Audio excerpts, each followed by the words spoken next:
For Odd Shopper, bringing you my favorite bet of the day to get the week started. It is Monday, December 19th in the sports world. A little Monday night football, some bowl games, college basketball, everything in between. I've broken down the lines, found the bet I feel most confident in today, and that's what we do here at Odd Shopper. If you enjoy free content, you enjoy betting breakdowns, hopefully some entertainment, it's the channel you want to be. You want to like, support, join, subscribe, be part of the 50,000 subs that we are marching towards quickly. I hope you were here last week. We're in a groove. We're on a run. Knock on wood. We're going to keep it going. 4 straight winners on this video after a slump. Now we're on a hot streak. Ebbs and flows. That's how it goes. In addition, talk about it every time, the deals around the industry. BetMGM is offering, I guess for the holidays, they've got a little special going. Link in the description of this video. As much as this picture disgraces me, I'm going to put this on the screen so you can see it and I can talk about it. Don't mind me. Here's what you got to do. Deposit $10 or more. You're going to get that risk-free bet of up to $1,000. And in addition, the risk-free bet is great. Obviously, you throw in your money, you get a bet that matches that. No matter what, win or lose, $25 in the account. Just a free $25 bet is placed in there after you deposit that 10 or more and make that bet. So you get multiple bonuses right off the bat. The risk-free and the free $25 at BetMGM. All you got to do is go to the link. You got to use the link below. You sign up, you put in your info, you make that bet, and boom, you are in business. Now, where are we going? What are we doing? Let's get to it. Here we go. Monday Night Football. We've got, on paper, fantastic matchup. We got the Rams, we got the Packers. This could be a preview of the NFC Championship. Oh, wait a minute. Not really this year because both these teams have crumbled. The Rams are 4-9. They're off a miracle win against the Raiders. They had a slightly longer week. You know, they played on a Thursday, I believe. It's a lost season. Baker Mayfield, this is what we're dealing with. Just insane. It's not much better for Green Bay. 5-8, coming off a bye. Last time we did see them on the field, they did beat Chicago. But again, kind of a lost season for the Packers as well. Tough stuff. But let's dig into it. Packers are a 7-point favorite, a 39.5-point total. Looking at Odd Shopper right now, none of that really spoke to me. I went to the prop world. And I went to a prop. I don't know if it's because I'm on a win streak or I'm just feeling confident. This is going to be a tough explanation, but man, do the numbers check out. Cam Akers, of all players, a guy who has struggled immensely all year. The run game for the Rams is terrible, but it's starting to show some life, and man, do I like this spot for him. I'm going to call for Cam Akers to cross 55.5 yards rushing tonight against the Green Bay Packers defense. So there's no denying that Cam Akers has been bad.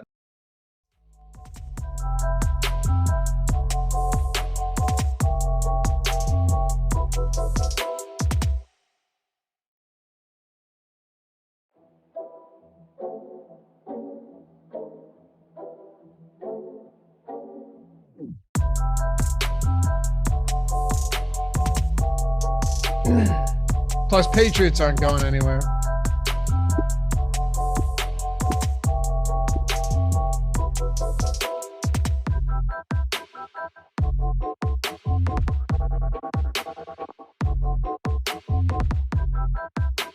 Hold on.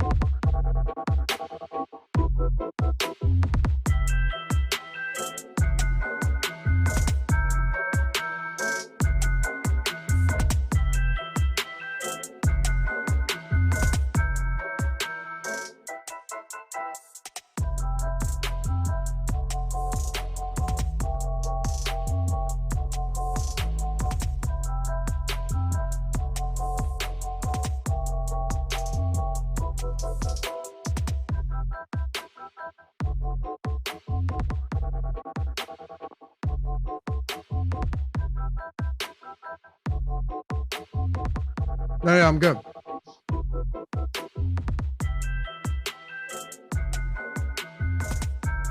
Yeah, what's going on, everybody? Welcome to the Stokastic.com NFL Showdown Strategy Show presented by Prize Picks. I'm Dave Loughran at Loughy_D, LOUGHY_D on Twitter.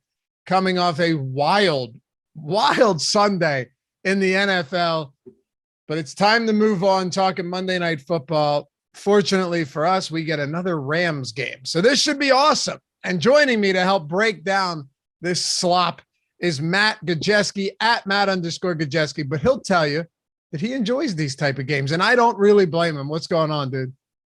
Yeah, I certainly do enjoy these games. Any sort of low-level football, you guys know me. That's right in my wheelhouse. And on paper, I'm sure at the beginning of the year, this is probably one of the most anticipated Monday night matchups. You've got Super Bowl champions facing perennial NFC contenders in the Packers, and both teams just have not lived up to expectations this year, largely due to injury for the Rams. Packers, largely different conversation, but it's a nice nightcap we have here. I'm always excited for it. I live up in Wisconsin, so, even when the Packers aren't great, people get up for these games. Yeah. Oh, absolutely. Look, I was at Lambeau again for the Eagles-Packers game a few years ago, and the atmosphere is amazing. And the people up there are almost too nice. Like it scared me. Like I was just going to wind up in the back of somebody's trunk dead because they're like, hey, come over to our tailgate, have a beer. It's okay if you're an Eagles fan, it's a little different. Like you walk through an Eagles tailgate and by the way, I don't condone this at all, and I think it's different with Packers, but like you walk through an Eagles tailgate with a Cowboys jersey on, things get rowdy pretty quickly, but I respect what they do up there. In Lambeau in Green Bay. They got a home game. It's going to be cold as shit too, Matt. I'm pretty sure it's going to be single digits by halftime. Yeah, it's not far from that right now. I can tell you that for firsthand experience. It's going to be cold, true, actual home field advantage Green Bay wise up here. And we'll see how that affects scoring. You've got an LA team who plays indoors coming out. So I do think there is certainly some home field advantage to this. It is going to be bitterly cold in Lambeau. Actually, earlier in the week, it said it was going to be 12 and then it was going to be like 9 by the third quarter. But now it looks like 18, 17, but still feels like 11. It's not going to be nice. And you're right. Yeah, you got a West Coast LA team out there coming the green. All I know is that what Baker Mayfield did last week with some definite, and Ben Rossa will tell you because he was tilted over this one. I wouldn't even say he was helped out by the refs. I would say he was helped out by, once again, a wildly undisciplined Raiders defense that took stupid penalties, particularly the unsportsmanlike conduct call. They needed to drive, 98 yards to get that game-winning touchdown. Another game on prime time against the Raiders. But man, there's just like Cooper Kupp's on the IR. Of course, we know all of this. I'm not telling you guys anything new. But you have no Allen Robinson. Last week, you look at the target shares for these players, and it was, Ben Skoranek and Tutu Atwell that led the team in targets? And I don't know if that's sticky because Van Jefferson's probably the most talented player they have on their pass-catching core. Maybe Tyler Higbee. So, yeah, you've got some noisiness. I don't think it's going to be consistent one week or the other. And I remember you and I talked about this ahead of the Thursday night game. If we took this receiving core and put it on the Buffalo Bills, I think Van Jefferson's probably the only one that's on the active roster. And it's no different this week. You're talking about 7th rounder Skoranek. Tutu Atwell was a 2nd-round pick, but a waste of one. And then you have players like Austin Trammell, Brandon Powell. These guys they're like XFL caliber receivers that are actually getting legit snaps for the Rams. And then you can multiply this. The Rams had injuries across their offensive line, tons of injuries on defense. We're not going to see Aaron Donald tonight. So it truly is a miracle that Baker Mayfield was even in position to have that 98-yard game-winning drive. Like, props to him for doing it. It's amazing. He was throwing to scrubs, but more times than not, I don't think they're even in that position. Agreed. We're happy to have you guys with us, though. As always, hopefully you had a great weekend. Got Christmas coming up. Got New Year's coming up. Hanukkah right now happening. What's this, the second day of Hanukkah? It's one of them. I think so. Right? It's definitely Hanukkah. I know that much. So we'll have a fun week here. Hit that thumbs up if you haven't done so yet. Subscribe to the channel and leave a comment down below. If you're listening after the fact, we try and read and respond to all of those. Not to mention, if you're listening in podcast form, we see you out there. Leave a rating, review, all that stuff helps us greatly. Subscribe to the pod. And hey, tell your friends about the strategy show. Tell your friends about Stokastic. It helps us a lot. And we want to grow the family around this way. And you guys can help us do that. All right. So before we get into this, Matt, just quick recap of yesterday. Now that people are beginning to join us here, we're starting to build the numbers up. So the Eagles decided that like Miles Sanders just isn't somebody that they want to use anymore after getting him over 1,000 yards last week. That was insane. He didn't have a touch until like midway through the second quarter. But how about the fact that the Houston Texans took the Chiefs to overtime, man? That early window had so many overtime games that were just awesome and decided on crazy plays. You know, like the Jags pick 6. Winning the game is probably something we're talking about a lot more if Jacoby Myers isn't throwing laterals across the field to Chandler Jones and Mac Jones getting stiff-armed into the shadow realm as Chandler Jones goes in to score for the win. What a pitiful – Mac Jones is such a coward. What a pitiful effort there. And I know it wasn't his fault. It's Jacoby Myers. But anyway, I think wait. Hold on, dude. What? Hold on a second. Mac Jones, Chandler Jones just flattened him with like the weak. What do you expect from Mac Jones there? I think he was caught off guard. He was like giving his grandmother a hug. I know. I tweeted that Chandler Jones kind of just mildly swatted him out of the way like the annoying fly at a family barbecue. It's just kind of like, get out of here. It was the easiest thing it took zero effort to get Mac Jones. I agree with that, but I look back on it. I watched it a couple times. I'm not sure what he was supposed to do. Like, I think Jacoby Myers really, really made it so Mac Jones is like, I think Mac Jones short-circuited in the brain and was like, what the fuck just happened? Oh, yeah, for sure.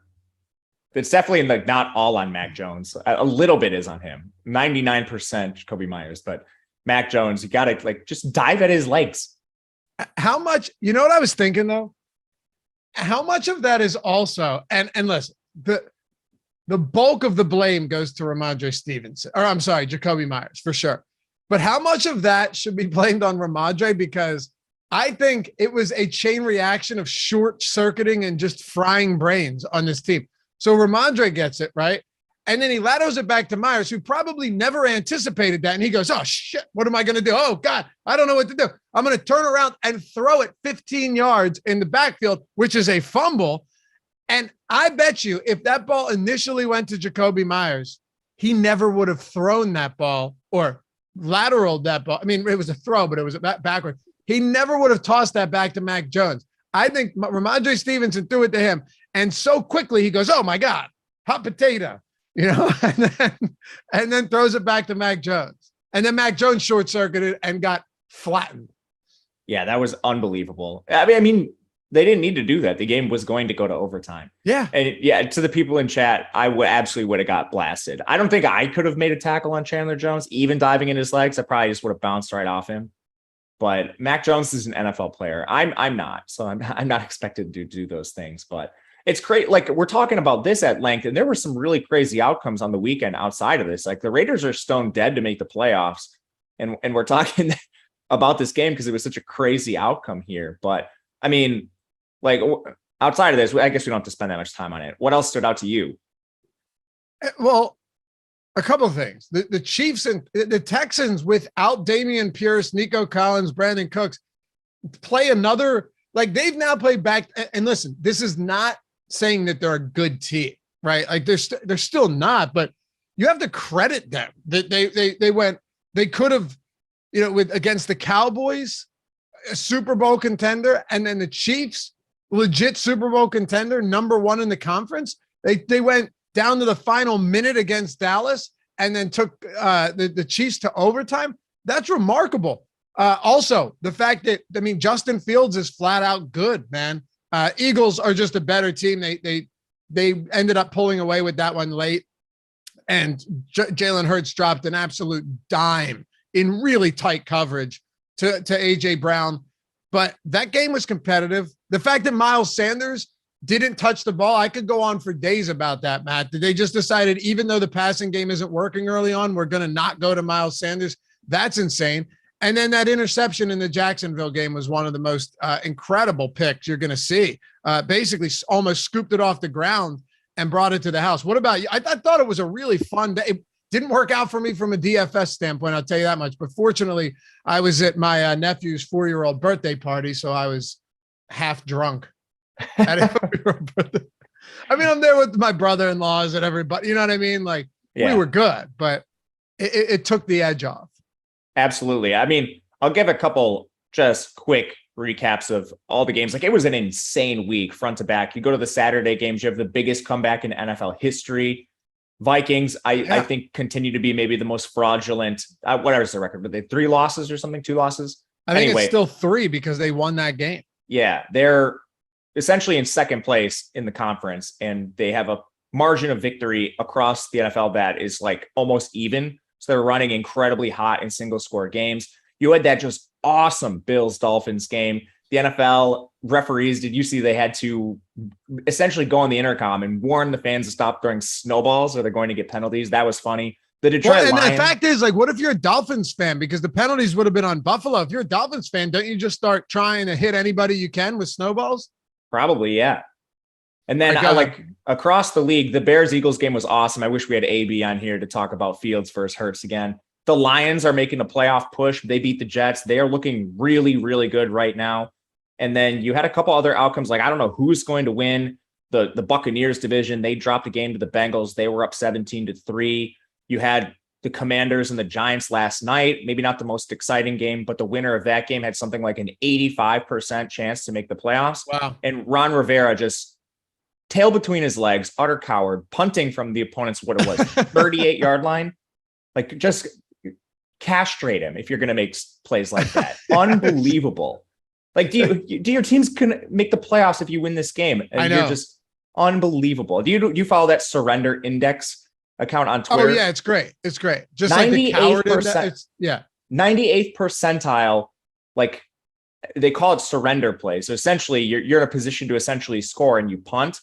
It's like 98th percentile worst play calls of all time when you're in a position like that. Ron Rivera giving the game away. Amazing. Oh, and another spot too was Herbert finally coming to life, making an amazing throw down to Mike Williams, who just goes like this, points up. Mike Williams, man, he's so sick.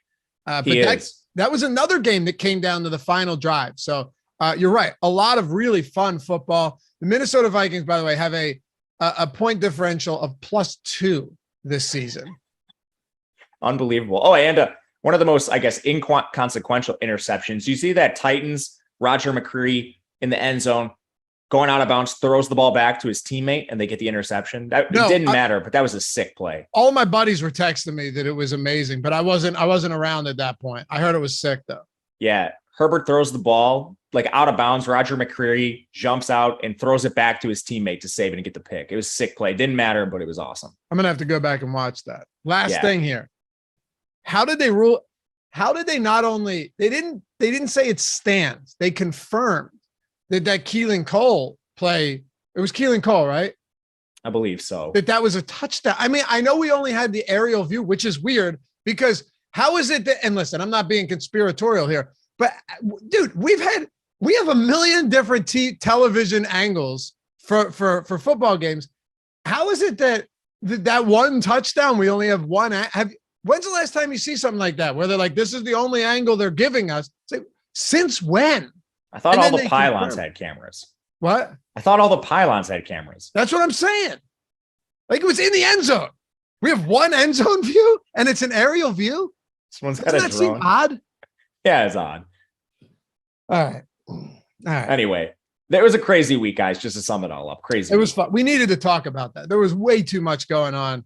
And shout out to the Lions. I really thought this was a game because I've been backing the Lions all year, but I really thought this was one of those games that the Lions would come in and just get shit on. Actually, let me say their offense, I thought, would get beat up pretty bad. They got the win. The defense stood strong. Zach Wilson, still not great. He had that play to CJ Usama, but that's about it. Anyway, it is weird that we had one camera angle. That's all I'm going to say. Very weird. And that NFC North division is fun, man. It's a little too late for a lot of those teams, but it's going to be fun next year. And we got an NFC North team that's on the other side tonight. Yes, we do. Green Bay Packers. We're going to talk about it. Guys, just so you know, we're still doing 3 free days if you want to get all of our NFL content and all of that stuff for free for 3 days. Now, I'm going to shoot you a recommendation here, okay?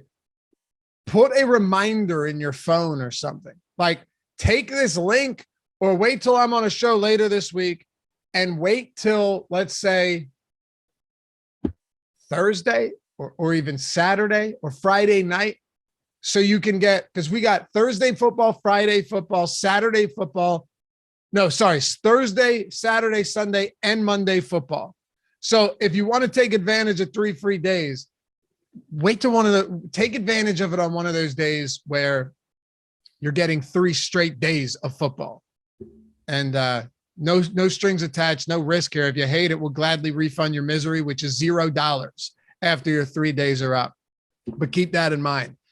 If you'd rather just get a month of entirely free Stokastic Plus Platinum and head over to Prize Picks and check out their awesome platform, the link is down below as well. That means when you sign up at Prize Picks, you're getting a free month using this link of Stokastic Plus Platinum, $120 value, not just NFL, all of our tools for every single sport. And Prize Picks is sick. They even added the 6 of 6 now where you 25X if you hit all 6 of your picks. You're just building lineups with player props. That's it. No juice, no juice, just over or under. You can mix any sport you want into these lineups.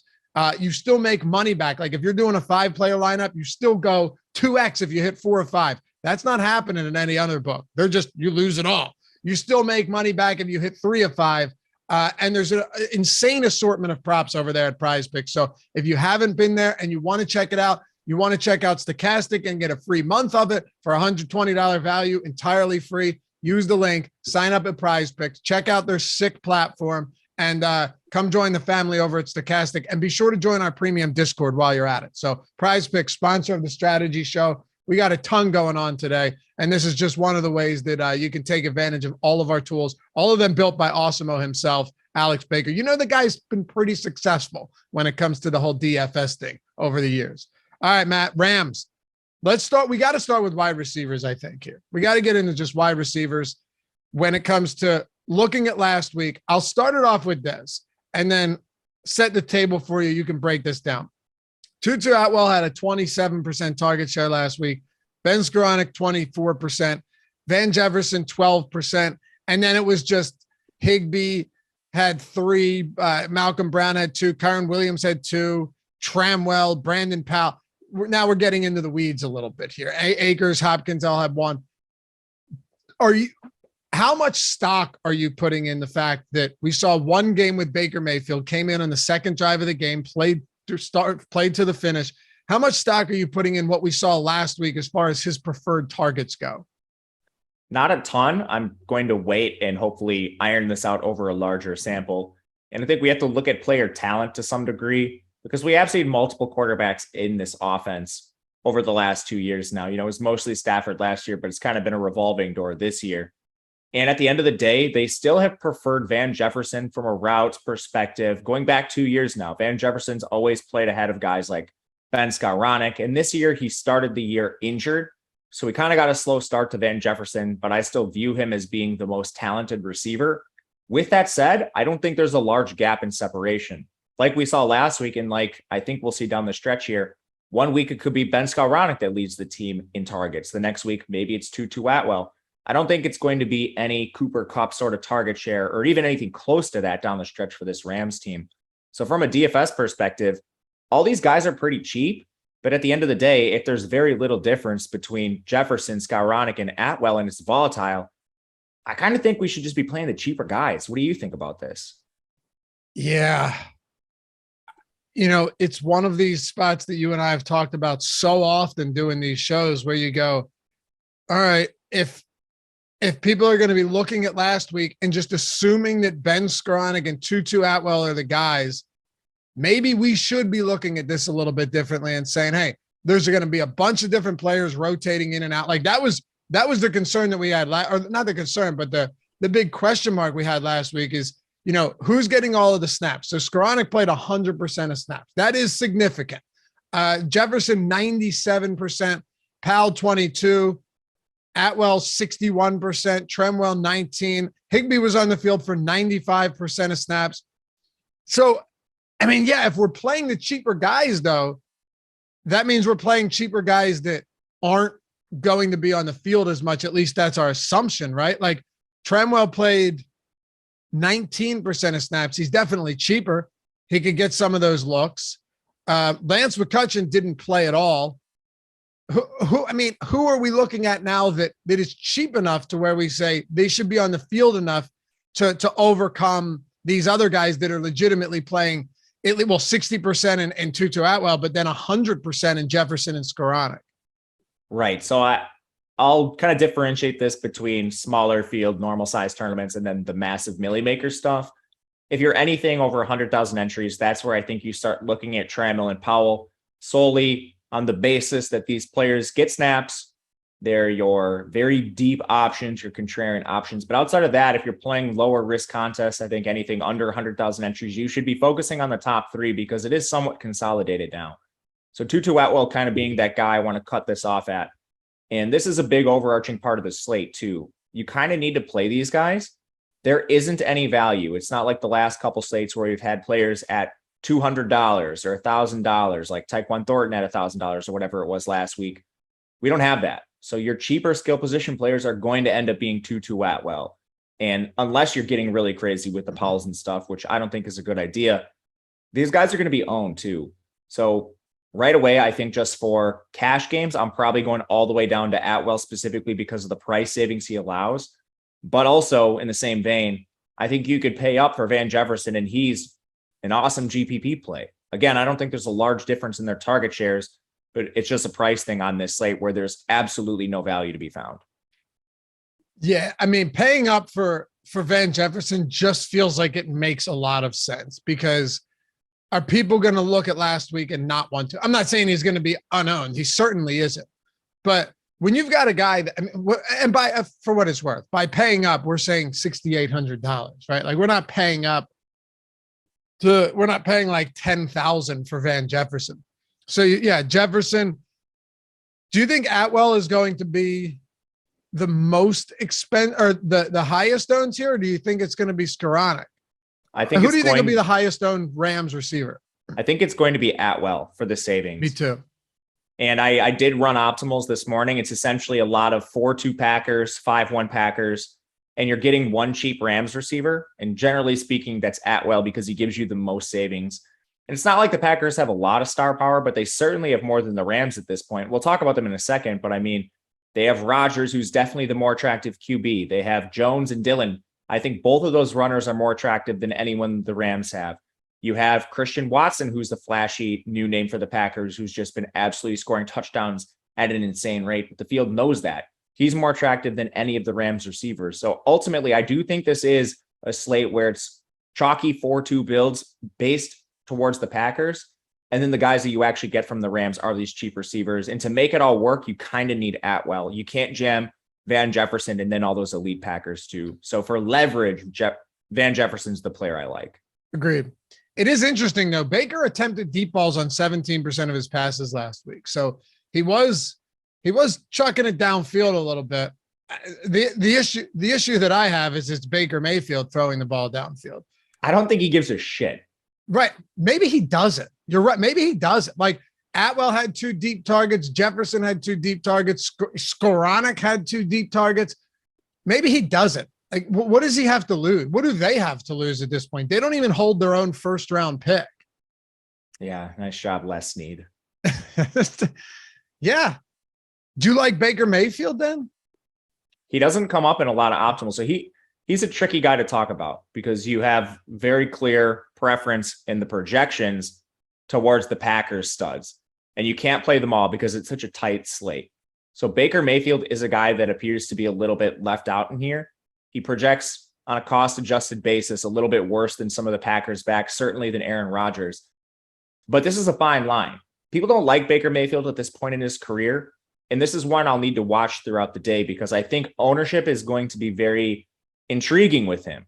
If he comes in under-owned, I love playing under-owned quarterbacks. We saw it with Baker Mayfield last week. He can do it. Those appearances are few and far between at this point. But if quarterbacks, the guy that touches the ball every single play is going to come in under-owned, I certainly want to get there. Right now, he's negatively leveraged in our tools. So that's why I want to watch the ownership throughout the day. And I think we'll get more clarity on this later when we kind of have an idea how owned these Packers are going to be. If that's the case, I'll try to flip the build a little bit and then stack Mayfield. But right now, I think he's a little negatively leveraged. I still have very little interest in captaining Baker Mayfield today, though, to be honest with you. Yeah, we've talked about like that a lot with non-mobile quarterbacks, especially a guy like Baker. There's just a very real chance the cheap receivers outscore him on a cost-adjusted basis. They're all really cheap. I think I'd rather be throwing darts at them and captain than Baker. Me too. How about Higbee? I mean, he's going to be on the field a ton. It's just a matter of whether – it's so odd, too. This guy had a 25% target share through the first month of the season and then just completely disappeared. Completely disappeared, even after Cooper Kupp and Allen Robinson went down. One of the biggest mysteries, I'll never understand feeding him 25% of the targets when you have Robinson and Kupp, then flipping it entirely when now you're relying on Atwell and Skowronek. I don't get it.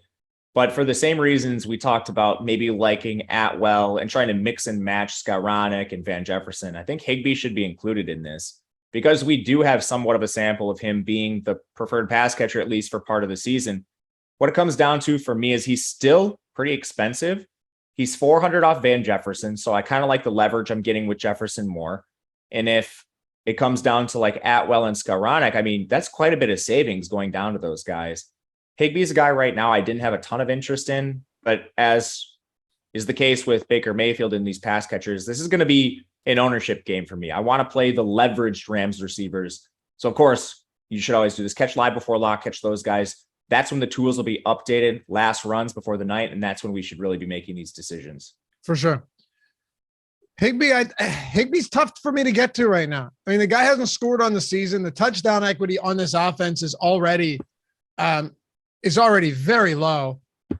And then to add insult to injury, it's like he's not getting any of those opportunities to break off a long touchdown either. Whereas like with a Tutu Atwell or a Van Jefferson, even if this offense isn't great, even if Baker Mayfield struggles, there's still potential. There's still the opportunity on a one-game slate to rip off a long touchdown on some deep attempts. Like Higbee doesn't even have that. So that's the problem. It's like, where are we getting the value from Higbee? They drive downfield. He gets a couple there, just as a possession guy, moving the chains a bit. And then hopefully gets targeted in the end zone by Baker Mayfield against a good secondary. It just seems like there are a lot of obstacles in order for Higbee to get there today. Not saying he can't, but he's probably not as cheap as he should be. I can tell you that much.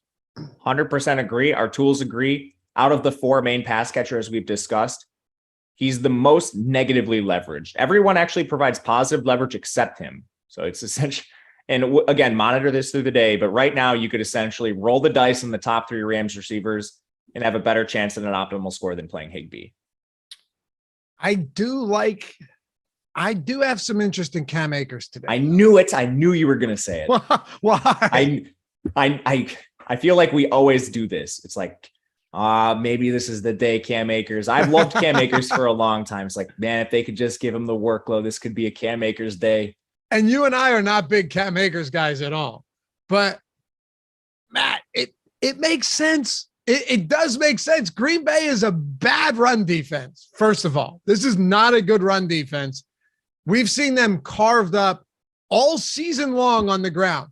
While we both agree that, like, yeah, okay, Baker Mayfield doesn't care right now, and they're going to throw the football a little bit, it's still a bad run defense. Like the Green Bay Packers run defense has allowed, Mike, dude, look at these numbers on the ground, just like raw rushing totals. It's so bad. I won't even include the 363 yards on the ground they allowed to the Eagles. But even aside from that, Bears 155, Dallas 159, Detroit goes for 117, Buffalo doesn't even run, 153, Washington 166, Jets 179, Giants 125, Patriots 167, Bears 180, Minnesota 120. Like, it's a bad run defense. I think Cam Akers might spring himself loose a couple times today, despite how bad this run blocking is. Yeah, it sucks, and I hate even talking about it, but Cam Akers to me is a great way, I think, to go, maybe none of these receivers get there for the Rams. Like maybe Baker Mayfield turns back into a pumpkin, and it's Cam Akers who gets the opportunities. He's not involved in the passing game. Understand that. But what if Green Bay's offense continues to struggle, right? Like the Rams defense over the past few weeks hasn't looked as bad. They still got some players. I think there are multiple instances where this game could play for Cam Akers and against the pass catchers. That's all. Yeah, absolutely. We'll talk about the spread here. I'm sure the Packers, they're -7, I think for a good reason with the home field, but it's not like they're a good team. Like I don't feel confident backing the Packers here. I wouldn't be surprised if the Rams won this game outright. And if you're building for alternate game scripts, Akers is certainly included in that. And people might be worried about his snaps. It's a slight worry to me, but I honestly think his workload is pretty secure right now. When Malcolm Brown and Kyron Williams come on the field, it's for very specific roles. Now, they're not great for Cam Akers. Like Kyron plays a lot in pass blocking situations. So they're not even valuable to himself, but he led the team in pass blocking snaps among running backs last week. That's kind of bad because if he has to leak out of the backfield and maybe get a target, like I wish Akers was doing that. But at the end of the day, if the specific role is to have Kyron back there to help a shaky offensive line, I don't really care. It doesn't affect Akers at all. Akers is on the field for the run plays. And if he can find some efficiency here, it's not like they're going to use Malcolm Brown or Kyron in that role. So I'm okay with him. I think he's the best play contrarian-wise out of all the backs. I don't think it's particularly close either. What's his ownership? What's Akers' ownership? They're negatively leveraged, but yeah, he is. A lot of times we get running backs that are real negatively leveraged that aren't stud running backs. And there's a reason for this too. Like it's contextualized based on the slate. So two things that work against him here. One, he's in a timeshare. Two, there's no value. So just from a median projection standpoint, he's probably going to be behind some of the receivers, but the upside is still there. So I'm okay taking a shot on him. He's going to be extremely low owned. Yeah, he is. 5% a captain. It's interesting. Anything else for the Rams? I don't think so. Like their kickers and defenses, Rodgers has been really shaky this year. The Rams defense, I think we should touch on for a second here, because I think they're probably like the cheapest play that people are going to play a lot. 3,400. It's cheaper than any of the pass catchers. It's cheaper than the kickers. I think there's a chance the Rams defense comes in maybe over-owned here. That's one I'm going to be careful with just because there's no value on the slate. Okay. And yeah, Steven, by the way, thank you for reminding me of that. It is the 12 days of giveaways, 12 days of specials at Prize Picks as well. Steven said it worked out nice for him yesterday. Yeah, so 12 days of specials. Prize Picks is in 30 states, so I mentioned the read earlier. I should have mentioned that as well. 12 days of specials. They're going on through Christmas, I guess. So if you want another reason, not that you need one to sign up over there, 12 days of specials happening right now at Prize Picks too. Links in the description. And Mike, throw it in chat one more time for anyone that needs it. All right, let's talk about the Packers. Green Bay, baby. Aaron Jones, Christian Watson. You know how many touchdowns he has over the last 4 games? Aaron Jones? Christian Watson. Oh, Christian Watson. 7? 8. Because he has a rushing touchdown as well. Let's go, Christian Watson. Aaron Jones, I think, has 3 red zone touches. Well, like the dichotomy there is unbelievable. You've got Aaron Jones not used at all in that around the end zone, and then Christian Watson scoring touchdowns out of his mind. Out of his mind. It makes no sense, but I mean, the kid's going to be pretty good. The Packers have a storied history of drafting some good second round receivers as well. Like you could go down the list. Yeah, in the Aaron Rodgers regime, there have been some damn good ones for sure. Let's start in the backfield, though. I think we have to start here, as a matter of fact, because, just from a captain ownership perspective, Aaron Jones is up there at the top, well ahead of anybody else. Top play probability, 25%, well ahead of anybody else. We have him slightly negatively leveraged, but at the same time, it's pretty inconsequential when you look at that. He's expensive. Don't get me wrong. Like if you're playing Aaron Jones at the captain spot, you're paying almost $17K for him. But by far, and especially according to our top showdown and single plays tool, where you have all of this information available to you and the leverage score and all of the optimal scores, Aaron Jones is getting the highest of all of them. He was in 100% optimals. Wow. And I think how much in the captain? Captain, let's see here, 15%. Okay, that makes sense. So price thing with there. But I think he's fine in the captain. Absolutely. There's a ceiling for him. This is also a weird situation to talk about because I don't think it's a Lamar Jackson situation. I don't think it's a Ramondre Stevenson situation from last week, Monday night, where he's locked and loaded the number one play on the slate. But there's a couple guys that do have some volatility baked in that are going to be owned like it, which creates some interesting leverage opportunities. A lot of them are going to come on the Rams. I guess one more thing on the Rams before we go here. I think if you even play just like 3-3 constructions, you're going to be contrarian. If you play 4-2s to the Rams, you're going to be very contrarian. Players aside, like if you just have more Rams in your lineups, you're going to be contrarian because of how owned these Packers are. And it starts with the backfield. I love Aaron Jones, but he has a path to failure. We've seen it multiple times this year. They have another back in AJ Dillon, and he's used a lot more around the goal line. It could come down to just who scores the touchdowns in this game. And Aaron Jones is really expensive. So that's the thing too. It's not like you need to lock and load both these backs. And that's the thing that's going to happen a ton on this slate, which usually doesn't happen. 100% of optimals had both AJ Dillon and Aaron Jones. Wow. That makes our projections this morning. This could change again. Check later today, but 100%. We have Dillon with massive positive leverage right now too. I honestly don't know how comfortable I am with both of them. I know Dillon has looked better recently, just from a fantasy standpoint or from a fantasy production standpoint. But dude, do we think how confident are you that they can coexist in this spot? I know they're touchdown favorites. I get that. But how comfortable are you that they can coexist here in this same game to where both of them are getting you, both of them are getting you into, or both of them would be in an optimal lineup for tonight? For cash, I'm probably doing it just because let's say even one of them has a ceiling and the other one is just like slightly below average. I would just rather soak up the entire Green Bay backfield. But for tournaments, I mean, I think there's ways you can build around this. So I think part of the reason why you're not getting, or you are getting both of these guys is we don't know who the Rams are going to target. It's going to be volatile there. But for tournaments, I think you could take shots on, like one of the Packers backs. And even if you just stacked Baker Mayfield with one pass catcher and leave out one of the Green Bay backs, you're probably going to be pretty contrarian. And that's a lineup I think that could easily outscore a double Packers running back lineup. So I don't know. It's tough. It's really tough.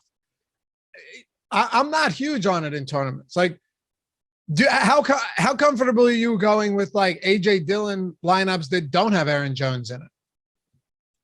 For tournaments, I'm fine with it. Me too. But I'm not comfortable with any of the Packers constructions. You could have these guys 50-50. They each get a touchdown. They each put up 15 to 20 points. And that's the path to this construction we have here. But it also could be one of them fails entirely, or they just throw the ball to Christian Watson and neither of them has a touchdown. So maybe only one of them hits value. Like if the touchdowns go through the air, this construction is screwed. Yeah, that's a good point. And listen, Christian Watson could certainly be one of those guys to do it. The Rams run defense, it's not like they're not trash. It's not like this is your New York Giants run defense or something. They're still not terrible. And granted, by the way, is Aaron Donald he's out. Is he confirmed out? He's confirmed out. Didn't practice all week. Already out. That's what I thought. I know he said he wanted to come back for this game, but it sounded unlikely that he would. So he's out. I mean, obviously from just a pass rush standpoint, that doesn't help them. But I don't know, man. I'm looking at this and going, are both of these team guys really going to be optimal? The Rams, according to Football Outsiders DVOA, they're still top 5 in run defense on the year. They have a pretty good defensive line, and it's not Donald. Obviously, is a huge loss, but they have some other guys, not as many household names, but they've been pretty decent in that realm. We're 23rd in pass defense DVOA. That makes sense. I mean, I think you could go back to Watson today. I know he's not cheap. I understand that. I'm assuming he has negative leverage. If I had to guess, I haven't even looked yet. He must, right? He has positive leverage. Really? Second highest positively leveraged. Oh my player on God. the slate. Let me see why here. Where is it? So we have him as the optimal captain 13% of the time. He's getting decent captain ownership. He's positively leveraged in both the captain and the flex, though. Yeah. Wow. Yeah, a lot of optimals had him too. So essentially the chalk build right now is Aaron Jones, AJ Dillon, Aaron Rodgers, and then one of the Packers receivers, most of the time being Watson, but a little bit of a sprinkle here of Lazard. And then you're getting cheap Rams. Right. And I think I don't see that changing drastically through the day. We do have to check ownership, of course, as the slate goes on, as the night goes on, but I do think that's probably going to stick. I think you're probably right here. Now, Romeo Doubs is expected back, but Matt LaFleur said that he's not going to put too much on his plate or something like that. Which makes sense. He sucks. Who does? LaFleur? No, Romeo Doubs. Oh, not a fan? Well, he might grow into something too. Like players grow in their careers, but I actually pulled the yards per route run, at least 20 targets among receivers for this show. He is by far the worst on the Packers. He's 86th out of how many qualifiers here? 121. And all of the other players are top 40, even Randall Cobb. So I don't see any reason to put him on the field, even if he's 100%. Christian Watson's playing way better than him. Lazard, 40th. Randall Cobb's even higher than that. Like Romeo Doubs just is awful in comparison. There's no reason outside of just like giving him the snaps that Samori Torre was getting and these other scrubs. But Romeo Doubs just ain't it, man. At least at this point, he's young. He's a rookie. He drops a lot of balls. So maybe that gets better at some point in his career. But right now, no reason to put him on the field. He's also not cheap. I don't think he plays more than like 10 snaps. That's what it wouldn't surprise me either. Even if he plays, 30% of the snaps, like you're still talking about a guy that is not, you're not getting him at you're not, put it this way, you're not getting Romeo Doubs at a 30% snap share price point. Not to mention that since Doubs has been out, right? He went out so he hasn't played in 5 games because he had one snap in that game in week 9. It just so happens that all of that coincides with when Christian Watson started to break out. So you had Romeo Doubs as, Aaron Rodgers' top guy at the time. And of course, Christian Watson had missed some games leading up to that. Matter of fact, he had missed pretty much 3 straight games and then came back in week 9, but he only played 17. He only played 23% of the snaps because he was coming back from injury. The last 4 weeks, Christian Watson has been the guy. And then you got Randall Cobb back, who Aaron Rodgers still decides that he's going to get some footballs to. You have a healthy Allen Lazard. Romeo Doubs is returning to an entirely different team that he was on from a pecking order standpoint in week 9 when he went down early in that game. Yeah, absolutely. And people will remember earlier in the year when he was chalk, like you said, most of that time, no Watson, and Sammy Watkins missed a lot of that time too. So they were forced to play him at the capacity they did. Not much interest in him tonight. The only thing I'll say is Cobb doesn't play 100% of the snaps. So Doubs, I do think gets your handful, but I think he's very much in your Brandon Powell territory. Agreed. And not priced like it either. Agreed. Yeah. Coming back to a totally different team. How do you want to approach the rest of these receivers here? Because Lazard's not cheap. He's not expensive either. He's definitely someone that gets some opportunities in the red zone, even though Christian Watson appears to have, leapfrogged him as far as that role goes. Rodgers is throwing fades to him in the corner end zone to Watson. He's really getting a lot of opportunity. And then Randall Cobb, who, when we spoke on this a few weeks ago, he was like minimum salary. You don't have that. You don't have the same type of value. Sammy Watkins is an afterthought at this point, but I think it comes down to what do we want to do with Watson, Lazard. We probably still have to mention Randall Cobb in here as well. I actually like Lazard a lot. I think he could be potential leverage off of Watson. And again, these guys are both positively leveraged here, but I think there's a chance that Lazard creeps up in our positive leverage score throughout the day. Because again, I think our chalk build is going to be Aaron Rodgers, both Packers running backs, Watson, and then you don't have enough money for Lazard. You end up playing 2 cheap Rams. So does Lazard end up being the guy left out? He has more targets than Christian Watson over the last 3 weeks. We've seen all the touchdowns go to Watson, but this could flip at any point. Lazard's been a touchdown scorer in the past. I think he's completely fine. Cobb, he's a little bit harder for me to plant my flag on. Target volume's not good. Snaps aren't going to be quite as high as Lazard or Watson.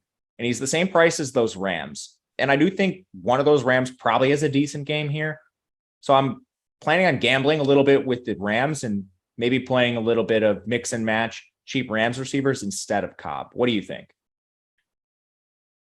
It's gross because these cheap Rams receivers aren't exactly enticing, but I think I'm with you here. The difference between them is like, we still have so much uncertainty with the Rams, which I think is going to breed opportunity in a game like this. Whereas with Randall Cobb, now that, even if Dobbs only plays 10, 15 snaps, maybe he takes a couple targets away. Watkins might get a couple. Randall Cobb, that it's unlikely, I'll say. We don't know for sure, but it's unlikely that he is the top target getter on this team. And they have Aaron Jones and AJ Dillon in the backfield, 7-point favorites. At least with the Rams, I know the matchup isn't great against this Green Bay secondary, but at least with the Rams, it's possible that one of these cheaper guys in the same price tier as Randall Cobb could be the one that Baker Mayfield locks onto, because we still have no idea who it's going to be. Right. And it could be one or the other on a week-to-week basis. But ultimately, I think there's a pretty good chance at least one of them has a higher target share and raw target volume than Randall Cobb tonight. Agreed. And Randall Cobb is priced. He's like more expensive than Tutu Atwell. He's right in that range of the other Rams receivers. So I think my personal stance right now is to be going to one of the Rams instead of Cobb. Do you have any interest here in Tunyon or any of these other, like, do we get a 18-yard reception from Mercedes Lewis and get into the end? I mean, it's so tough here to have any interest in these guys. Like DeGuara might get a target, but we have to at least talk about it because it's a showdown site. For sure. And it sucks because it's literally a 3-man rotation. I think if you are playing a min-price guy, you're probably just mixing and matching DeGuara and Lewis. You need a score from one of them. You just need a score. Snaps aren't going to be high enough for either of them with Tunyon playing, but those are really the only viable min-price guys, honestly. Like Trammell's even more expensive than them. Malcolm Brown's $800. So these players, they're close. They're still just not that flat min salary. Tunyon, I think, is a large field GPP play, and that's it, just because he's in the same price range as the Rams receivers. I'd rather play Cobb. He's just tough to get to with the 3-man rotation, man. It's as simple as that, I think. Frigid temperatures, home favorites. Not to say that, this team, the Packers are 5-8 against the spread this year, but still, home favorites. The defense here definitely looks appealing to me. I mean, I know they're not dead. They're not as cheap as a lot of defenses are, but I don't think they're wildly overpriced. And as much interest as I do have in Cam Akers, just because I think the game could get weird and you have to kind of play from all angles. This is not a good run blocking team for the Rams. It's also possible that they are bottled up on the ground. And if that's the case, and you have to lean on Baker Mayfield throwing to Ben Skoranek and Tutu Atwell and Van Jefferson, who, as you've mentioned many times, is probably the only real NFL receiver on this team right now. I think the Packers defense makes for a very strong play today.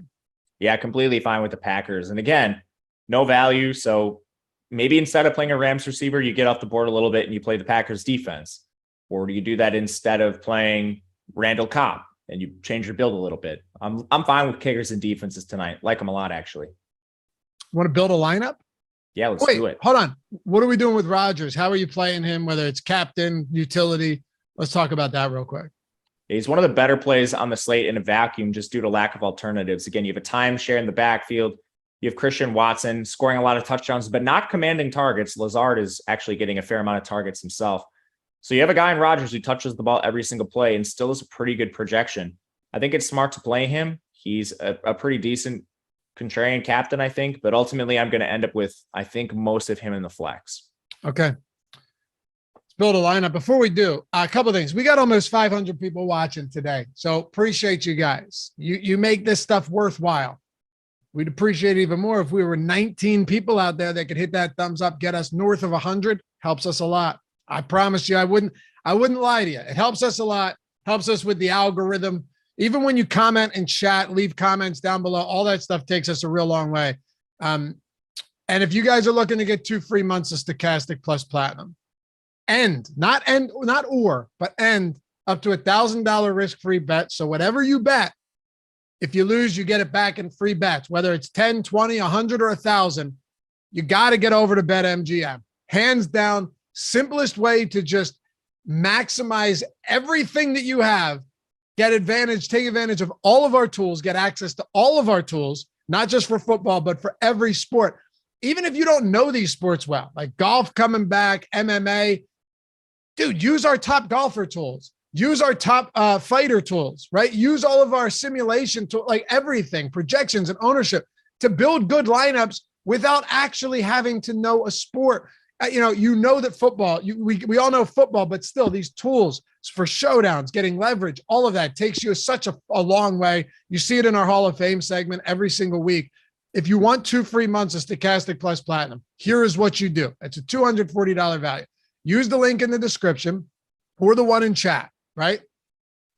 Sign up at BetMGM if it's available in your state. If it's not, you should just do it at Prize Picks because you get a free month there. But if BetMGM is available in your state, sign up, deposit $10. That's it. It can be more if you want. If you want to take advantage of the risk-free bet and you're like, I got 100, I'll make $100 bet. If I lose it, I get it all back anyway.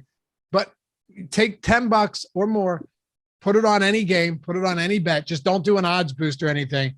And if you win, you get your money. If you lose, you get the money back in free bets. But no matter what, you're getting 2 free months of Stokastic plus Platinum. We love building the community around here. We want to give you guys ways to check the site out, get into our Discord, utilize all of our tools for 2 calendar months. This is the easiest way to do it by far, even if you don't love sports betting. So Stokastic promo is down there for BetMGM. Take advantage of it. Only has to be $10, but you got to use the link so we can find you. All right, let's do this lineup build, and then we'll turn it over. NBA Strategy Show with Ryan Pitnaik and your boy Adam Scher coming up after this. You get the start here. I started last week. Who do we go with the captain? Weird builds this week. It's going to be real weird. All right, so for a mid to large field tournament, I like going Lazard. We're not playing either of the chalky backs, and we're fading Christian Watson, hoping for some touchdown regression the other way towards Lazard. I do like this. What's it? He can't be that popular at captain, right? No, he's possibly leveraged there too. Yep. I like it. Okay.